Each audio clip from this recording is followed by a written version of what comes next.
On March 12th, 2013, Damian Costantino did something that had not happened in nearly 3 seasons when he played a game for a Division III college out of Rhode Island, and he took all his at-bats and got no hits, ending his hit streak at 60, becoming the Joe DiMaggio of college baseball, breaking a record that has not been broken since, hitting consecutively in 60 games. We're going to dive into this incredible streak and what it means to baseball today on Daily Sports History.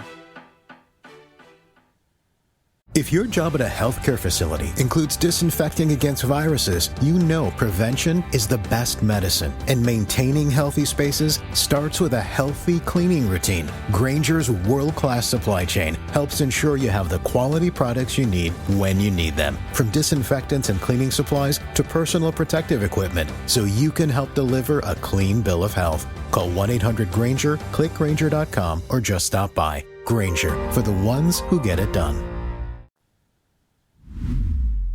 Welcome to Daily Sports History. I'm Ethan Reese, your guide, as you daily learn more about sports history, increasing your sports knowledge.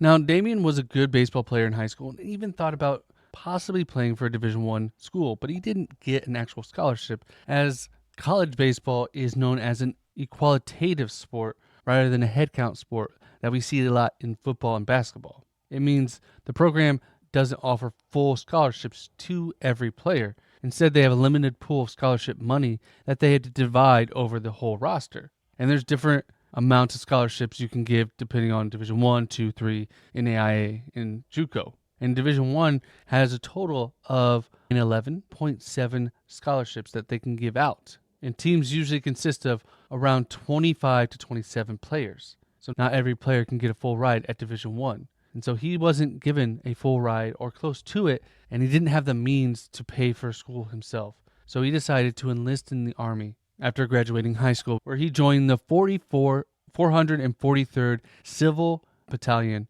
and was deployed to the Persian Gulf. Now, this was before 9/11, and he was able to get out before a lot of that fighting started. And after 2 years in the Army, he enrolled at a Division III school where they don't give out scholarships. And you don't necessarily walk onto the team, but as a coach in Division III, I know that there's a lot of recruiting. You don't just get on the team because you want to. You can join the team in a lot of different ways. You can kind of walk on, but you can also really show your skill. And that's what he did. He showed the coaches he did have skills in high school, and then he took this break to go to college. So he was an older player, a more mature player, which is always great to have on any team. Having a maturity helps, and you have that sage. Even as a freshman, he came in with sage and wisdom. Now, Salve Regina is known as the Salve Regina Seahawks, and they're a Division III school and a member of the Commonwealth Coast Conference, which consists of many New England sports, mainly in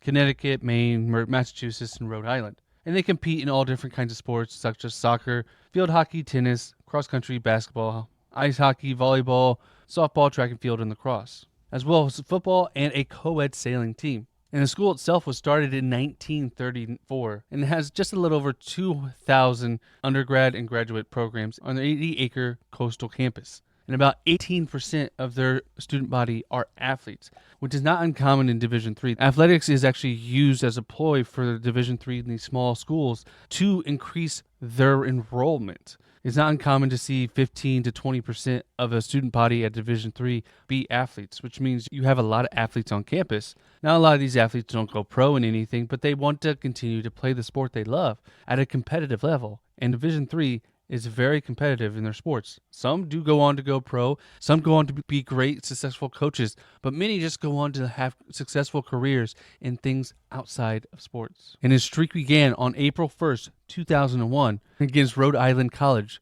where he would end the season getting 22 consecutive hits. In the time, he was a sophomore at the time, and he was able to he played the outfield. So he wasn't just a hitter for the team, and he wasn't a power hitter.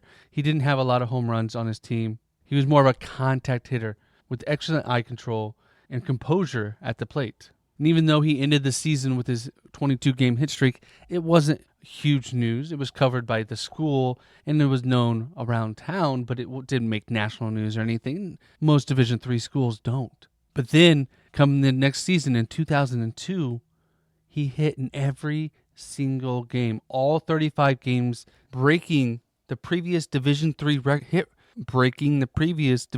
hit streak that was at 47 games. But he wasn't done, helping lead the team to a winning record that season, 20-19, although they would not make the NCAA tournament. And then he came into the next season, again, continued his hit streak. He made it safely to 58 games, tying Robert Ventura's record when he played at Oklahoma State, and when he would go on to be an all-star in the major leagues. But Damian wasn't done yet. He would go on to break Robert Ventura's record and extend it another 2 games. But it all came down against Baldwin Wallace when he, for the first time in almost 3 seasons, he did not get a hit, ending his hit streak at 60 games. As he ended the game, not striking out, he grounded out, he hit a sacrifice fly, and flied out, always making contact, but unfortunately just didn't get the ball to land where it needed to land. After this, which was his senior year, he would finish his career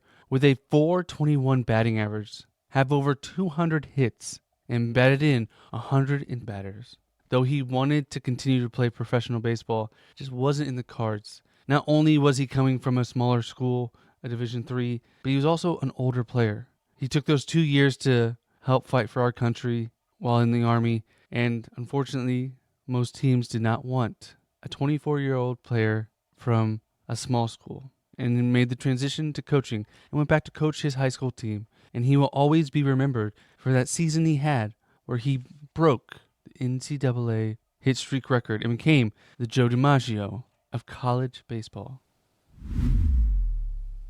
Thank you for listening to today's Daily Sports History. If you want more college baseball content, check out the College Baseball Experience podcast, where your hosts take you from the SEC to the Big West, covering the best of college baseball every week as you get down to the road to Omaha. I'll put a link in the description below for you to check them out. And if you want to follow it, if you want more Daily Sports History, you can follow us on our socials, Twitter, Instagram, Facebook, Threads, Blue Sky, wherever you like to socialize, we'll be there. And come back tomorrow for more Daily Sports History.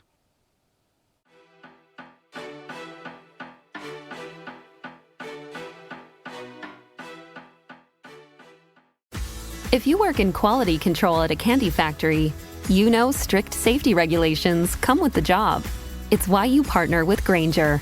Grainger helps you find the high quality and compliant products your business needs to inspect, detect, and help correct issues. And the sweetest part is, everyone gets a product that's as safe to eat as it is delicious. Call 1-800-GRAINGER, click Grainger.com, or just stop by. Grainger, for the ones who get it done.